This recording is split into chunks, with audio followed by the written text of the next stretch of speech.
Hello and welcome to another episode of the Highlight Reel. My name is Nick Lynch. And I'm Ben Heltzer. And today we will be covering Week 3 of the NFL, including undefeated teams, slow starts, our Week 4 power rankings, and our picks for Game of the Week. So without further ado, let's get into it. So who will be the last one standing for the undefeated teams? You got the Pittsburgh Steelers, who go on the road to Indianapolis this week. Kansas City has a big divisional round, a big game in their division against the Chargers this week. The Buffalo Bills, they play the Ravens on Sunday Night Football, and the Minnesota Vikings play the Green Bay Packers at Lambeau, and then the Seahawks are on Monday night against the Lions. So who do you think is going to be the last one? I probably the Chiefs. I mean, they haven't proven anything saying that like they're not the best team in the league and that they won't be the last undefeated team. I think we'll get 2 or 3 undefeated teams to fall this week. Probably the Bills against the Ravens on the road in Baltimore. It's going to be a tough one. Also Seattle. Detroit's a great team, and even Minnesota has to go to Lambeau, to Green Bay. They're not great there. So I think the Steelers and the Chiefs, I'm confident, will win. But like after this week, we could be looking at maybe 3 or even 2 undefeated teams left. Yeah, the thing with the Chiefs, they beat Baltimore by a toe, literally. They escaped the Bengals by a little bit, and this past week their defense gets a stop in Atlanta against the Falcons. So I don't think it's going to be the Chiefs. I think honestly it might be either the Steelers or Buffalo. I think the Bills can beat the Ravens this week. They have a tough but after the Ravens they got at Houston, at the Jets. Like, I don't know if they could win all those 3 games. I mean, maybe by that point they'll be the last undefeated team, so it wouldn't matter. But yeah, I could see it being Pittsburgh, but I think the safe bet's Kansas City on that one. All right, so now we move to the other side of teams with a slower start than the rest. The San Francisco 49ers, we know they're banged up. They're 1-2. And to top it off with that, Brock Purdy is questionable heading into this week.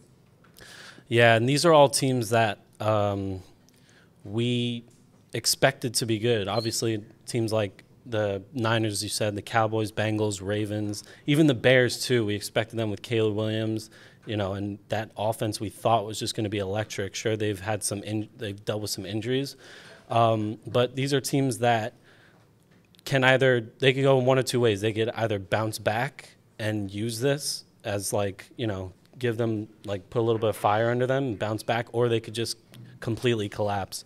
So it's going to be fun to see which way they go. Yeah, like the Cowboys, their defense just got ran through by Derrick Henry last week, and and Baltimore, they just kept running the ball because it worked every single time, and that just eventually slowed down the Dallas defense. And with the Chicago Bears, they have 2 top 10 picks, and I just don't think Caleb Williams is that good yet. But it's only his 3rd game in. I mean, but yeah, like other teams like the Bengals, that's surprising how they lose to the Washington Commanders. The Bengals have a slow start, and yeah, but I hope these teams try and pick up, and try and pick up the pace throughout the rest of the year. But yeah. So now we move to our Week 4 power rankings for the top 5. So number 5, the New Orleans Saints, who just had a tough loss to the Eagles on Sunday. The Detroit Lions at number 4, who are also 2-1. The Minnesota Vikings, one of the 5 undefeated teams left remaining. The Buffalo Bills, your beloved Buffalo Bills, are number 2 in the power rankings. And the Kansas City Chiefs, the reigning Super Bowl champions, are number 1. Yeah, it's great to see the Bills at number 2, obviously. I have seen people put them at number 1, but I think the Chiefs have done nothing. Like I said earlier, they have done nothing to make me believe that they aren't still the best team in the league. But I do want to give a shout-out to the other undefeated teams, a little honorable mention, the Seahawks and the Steelers. They're probably 6 and 7. Maybe the Eagles are in there, but I just think that even though the Saints did fall this past week, I think they're still primed to win that division, even though the Bucs could compete. And then the Lions, we know we know what the Lions can do. So I think that this is a solid top 5, and I'm excited to see what happened to them. What happens to them this week? Yeah. All right, so it's time for Game of the Week. So my pick for Game of the Week, the late slate on Sunday did not disappoint at all. So I'm going to go with the 49ers and the Rams. The 49ers had that game in the first 3 quarters. And the San Francisco 49ers have led for 59 minutes and 58 seconds for that game. And then the Rams came all the way back in the fourth quarter to win that game in L.A. Yeah, and here's the thing about that game. L.A. was just decimated by injuries going into it, and so was San Francisco. And these are two teams that, while they can be good in certain situations, they can make noise, they need to be fully healthy, and they're just not right now. I don't know what's going on with Puka Nacua, how long he's going to be out. Cooper Kupp, they didn't put on the IR, so he should be back in a few weeks for the Rams. And hopefully the Rams can, get some momentum here, especially with some guys coming back. But the Niners, I have no idea what they're going to do. McCaffrey out. Kittle was out, but he might be back this week. They're just decimated by injuries, both these teams, and it sucks to see. But it was still a great game regardless. Yeah. So what's your pick? My pick would have to be that Ravens-Cowboys game. The Cowboys defense, absolutely horrible in the first half. They did work their way back, and obviously it was a 3-point game. It was a close game. But, if you're a Cowboys fan, you have to be worried about this defense because they're they gave up 40-plus points to the Saints. And, you would say, the Saints also scored 40-plus against the Panthers, but they got completely neutralized by Philly, a team in Dallas's division, and you have to play them twice. I think that it's going to be a long season for Dallas. Yeah, I agree. But, the Cowboys defense, you're right, it's very concerning. You can't go down 28-6 like that. If your expectation is Super Bowl, if it's NFC Championship, whatever, you cannot go down 28-6 to a team like Baltimore. No, they're looking like first-round exits at best right now. Well, that's it for us on the NFL, but up next is Smitty and Jake to talk about college football. Hello, I am Andrew Mirzaaghasi, and I will be talking about soccer for the highlight reel. So before we get started, I'm going to explain that I wanted to do a segment on the U.S. soccer team, but it got cut because I wanted to rant about them because we have been doing terrible in soccer, and that is correct because at 2022 in Qatar with the World Cup, we made it, but then we lost to the Netherlands. We could have done better, but at least we made it and didn't drop out of the group stage. However, in the Copa America, I was deeply upset because the United States had a very clear group stage that they could have made, even with Uruguay being in it. And because of stupid mistakes made by our players, we couldn't even make it past it. And we made history for being the only country who hasn't made past the group stage in Copa America history, I'm baffled by that. But then again, we wouldn't pass Uruguay as first, but we would have been second place, and we could have made to the quarterfinals. Then there is the United States versus New Zealand, in which a game that we have won before, we have tied because of a dumb mistake made by our players. And I get it. Our captain, number 10, Christian Pulisic, has done a good job trying to direct the team, but I want to see him improve. And especially when our coach got fired and got replaced with a new one who only won 3 trophies because the top players in PSG have won basically 3 trophies for him. It's kind of sad, and I want to see the improvements, and I want to show a video in which my reaction results of it. Hold up. Hold up. Hold up.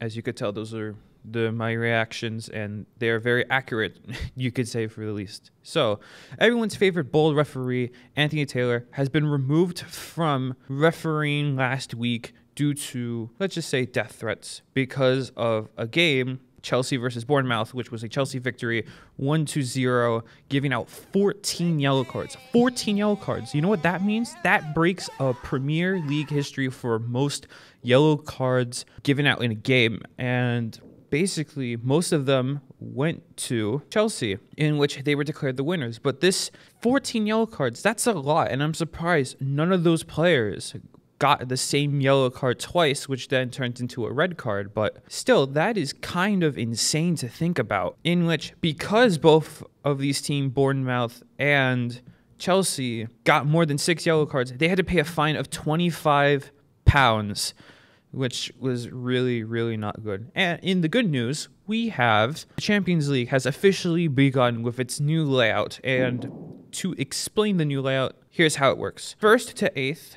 basically qualify. 9th to 24th go and compete in the legs, which is traditional. They play one game and they do another game. Whoever had the most goals in both those games move on. That's traditional Champions League style. But then if you are not 24th and you're under, you're automatically eliminated. I'm not a big fan of this style. I don't really like it that much, but we'll see how it goes. I prefer the old style better. I'm sorry. Continuing from yesterday's episode of the Man City coverage.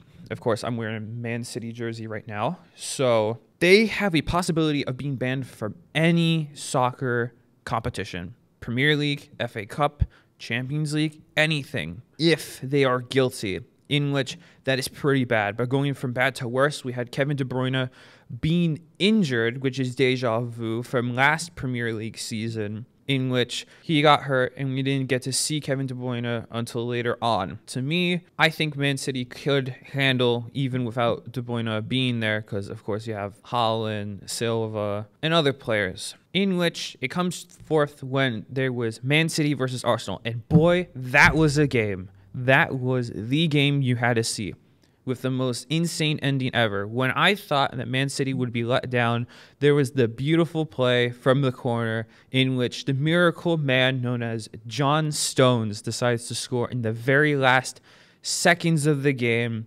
making a tie 2-2.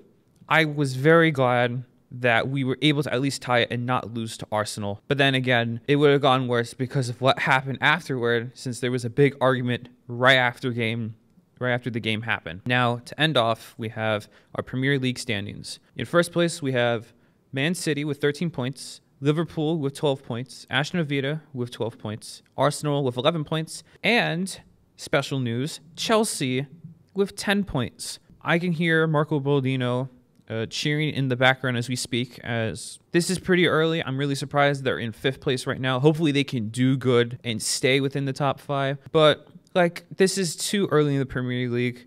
We can see what happens within, especially when you saw top of the line, it changed mostly. So whatever goes, goes. That's it for soccer, but don't go anywhere, as Matt and Rocco will be talking about the NBA. Hello, and welcome back to another segment on Highlight Reel. I'm Matthew Polifonte, right alongside my co-host, Rocco Coppola. In this segment, we will be talking all things NBA. At the time of this recording, the NBA season has not started yet. But Rocco, which teams are you looking forward to watching this season? Well, Matt, I mean, so many teams have just changed the trajectory of their future over the offseason. You look at what the Knicks have done, the Spurs continue to add some players, but I want to talk about my Knicks for a second. Adding Mikal Bridges is a huge plus. You get Julius Randle back from injury. You lose Isaiah Hartenstein. That's a shame. Brunson, a cheap extension. And I just look at it like, I think this team could really be Boston. You know what I'm saying? Hey, the Thunder got rid of Josh Giddey, so we'll see how they do. But overall, I think the Knicks and the Thunder have, the most interesting path for the next season. Moving on, are there any, I know you covered this a little bit, but are there any players you're excited to see or interested in what they have to show this year? I don't think there's anybody else that you could really say aside from Victor Wembanyama. I mean, he should have won Defensive Player of the Year, in my opinion. He was Rookie of the Year as a whole. I think he's a future MVP within the next 3 years, no doubt. Are there any struggles or problems you see him facing this year? Or Injuries. How will he be able to work around them? Injuries. Being a Slim Shady at 7'4" is pretty interesting, but listen, he's got the length, he's strong as a whole, and I think if he just really stays healthy, he can be a top 3 player in the league, maybe the best once LeBron's days are done, and I don't think that's an over-exaggeration to say the least. He's very, very good. That's all we have for NBA today. But be sure to go check out Rocco's show on Wayne Hills, Tri-State Sports. And wait, hold up. Let me start that up. That's all we have for NBA today. But be sure to check out Rocco's show over on the Wayne Hills TV, Tri-State Sports. And with that, We'll be back next week with basketball. But stay tuned because next up is Luke and Myles on baseball. Welcome back to our baseball segment on the highlight reel. The MLB postseason is approaching fast, and with the regular season coming to an end, Luke, what are some of the regular season games you're looking forward to, and who is your AL Rookie of the Year? Regular season games I'm looking forward to. Yankees-Orioles, big 3-game series that started last night. The Yankees only need one, and they clinched the AL East. Obviously, they lost the first game last night, 5-3. Tonight, it was supposed to be Nestor Cortez, but now he's getting imaging. He's hurt his elbow. I'm not really sure what or really how because he's been out for a while. Like, he hasn't pitched in a couple of games. I assume it'll be Cody Poteet starting versus Jaclin. And then you just have to win one of these next 2 games. You got Cole versus Burns tomorrow night, Ace versus Ace. If you don't win tonight, tomorrow night is the perfect game to just go clinch the East with Cole. But you just got to win one of these next 2, clinch up the East. Go into that last series against Pittsburgh with the AL East under your belt, just worrying about then winning some more games to get in the first seed in the AL, having home field throughout the AL, and then, yeah, really just some big games coming up. Yeah, looking at the Yankee game, I mean, you guys lost last night. That's not really a big deal. I know you guys are going to clinch the East, but the Cortez injury has got to concern you at least a little bit. I mean, he's been, some would say, your second-best pitcher, and now going into the postseason, we don't know what's going to happen with him. That's got to concern you a little bit. Yeah, it does. He might have been our best pitcher for majority of the year. I mean, he's been getting the most innings, going out there pitching. He's been great, like, pretty much every time out, so it does concern me a little bit. Especially, like, it's elbow, we don't really know how. Like, I don't know when he got hurt. It's just been going on. Like, he's just been pitching, and I guess eventually he got hurt. And for AL Rookie of the Year, I'm taking a Yankee. Some might think Luis Gil, but he hasn't pitched enough innings, hasn't pitched enough recently. So I'm going to take the catcher, Austin Wells. He's hitting .239, 13 home runs, 54 RBIs, and a .326 on-base percentage. He's going to have huge playoffs. And I just think right now he would be a lock to win Rookie of the Year if he had been the starter of the whole season. I think the only reason he might is just at-bats. He hasn't had a lot of at-bats, which is why he only has 13 home runs. So if he had been playing the whole time, he would definitely be Rookie of the Year. Yeah, I mean, looking at Wells, it's kind of hard for him to hit lefties. That's like his downfall. His one thing that he can't do well. But other than that, he's a great defensive catcher. He's good, hitting. He's obviously not hitting for average, but, like, as you said, another good playoff piece that he could be. But with the Cortez injury, just touching on that again, like, baseball is the sport of freak injuries. Chris Sale got in a biking accident. Dustin Pedroia was out for the season because he, like, tore his ACL in the shower. I mean, there's really just no reason for these guys to get hurt, and yet time and time again, it just happens. I don't know why. Yeah. You just have to, someone else has to step up. And they have the guys. Like, if Cortez isn't there, they have Healer, Schmidt. It'll be those two along with Rodon and Cole as their 4 guys in the playoffs, I assume. So they have the guys. It just hurts to lose one of your pitchers right now. Yeah. So, Myles, what's one regular season series that you're looking forward to in the NL? So the Dodgers versus the Padres. I mean, it's like a 3-game lead that the Dodgers have. Obviously, the Padres won last night. Going forward, Dylan Cease versus Jack Flaherty tonight. That should be a great game, at least on the pitching side. And then Joe Musgrove versus Walker Buehler. I know Walker Buehler struggled a little bit this year, but I think the Padres take 2 out of 3, and I think they make this a really interesting NL West stretch for like the final 5 games. But for my NL Rookie of the Year, it's Paul Skeens. It's got to be Paul Skeens. He's 11-3 with a 1.99 ERA. I really don't care that he's only had 22 starts. When you're that dominant and you start the All-Star game, there's really nothing that you can say to, I mean, who else would it be? I don't even know in the NL. It's just Paul Skeens, and he's just incredible. Yeah, he's been so good. There's no way it's not him. I mean, Jackson Merrill has been pretty good. There have been a bunch of guys that are good, could win Rookie of the Year in a normal year, but he's just been unreal. And I think he might have a chance for Cy Young. If Chris Sale wasn't having the year he was in Atlanta, then he would be right up there for Cy Young. He's been that good. Yeah, it's just kind of remarkable how quickly he's gone from being at LSU to now just going through single A, high A, double A, triple A, and now he's straight in the majors and he's crushing it. It's just he's incredible. Just been unhittable the whole time.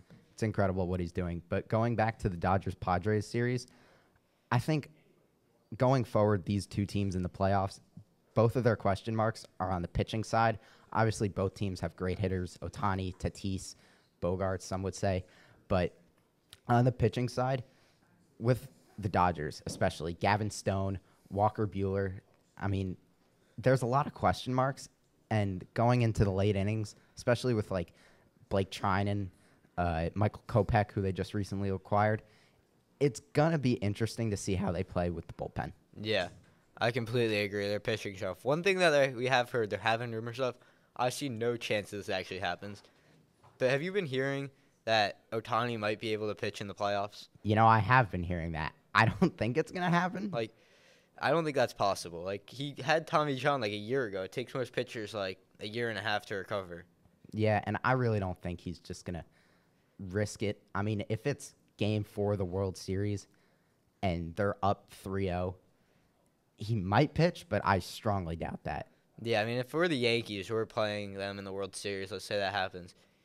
If you're down a run in the 9th inning and then Ohtani comes in to close the game, like, you just don't want to see that. We saw what he did in the WBC closing. Like, you just don't want to see him. He's nails. He's nails closing.